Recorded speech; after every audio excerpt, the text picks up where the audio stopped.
The Principal Slither. I was a principal of a high school of over 1,000 students. I loved being in the classrooms, interacting with the teachers and students, and made being in every classroom every day one of my goals. Meeting that goal took a lot of time, but I felt it was crucial for me to be visible and show teachers what I found to be important: great teaching. I would walk through about half the classrooms in the morning and then try to get to the other half after lunch. I told the teachers to ignore me as best they could. I would get their attention if I needed it. Sometimes I would just lean in the door. Sometimes I would quietly slither in and interact with the students. Sometimes a teacher would not know I was there until he turned around. I would often quietly ask a student, "Do you have any clue what you're doing today?" The teacher would often look horrified until the student was able to verbalize a good answer. I have since learned I was actually seeking one of John Hattie's influences on student achievement, student self-reported grades, or being able to articulate their own level of learning.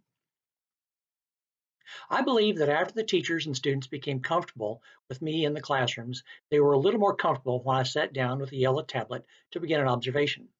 I did know, however, that even confident teachers tensed up a little when I sat down. When I first learned teacher observation and evaluation, I was taught to rigidly script what the teacher was saying at all times. We conducted structured, scheduled observations and some unscheduled observations. Then we would conduct structured post-observation conferences.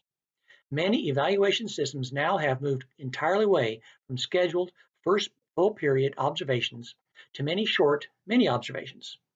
I've been sitting in classrooms for almost 30 years now, and I'm still growing and developing my skills at providing feedback to teachers.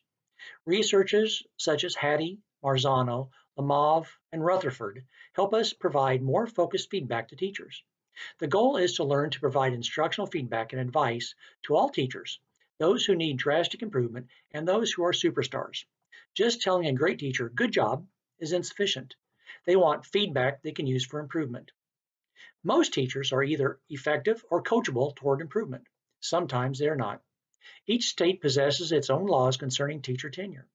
In Missouri, teachers who have been teaching in the same school district for 5 consecutive years gain tenure when they receive their sixth contract.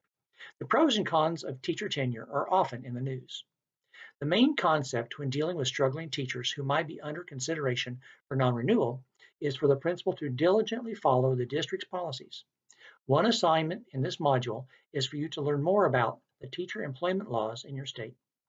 Classified personnel such as cooks, secretaries, and custodians are generally considered at-will employees, meaning their employment is not guaranteed from year to year. Generally, they are not offered a contract, but a letter of employment. Such letters allow the district to break employment for a variety of legal reasons. However, best practice is to give the employee an opportunity to improve and to document those opportunities. In this module, you will review and use the evaluation documents provided by the Missouri Department of Education. The observation forms posted will help you document a teacher's evaluation. The evaluation form itself provides the opportunity to check boxes regarding certain criteria. It is also important to make notes on the form itself.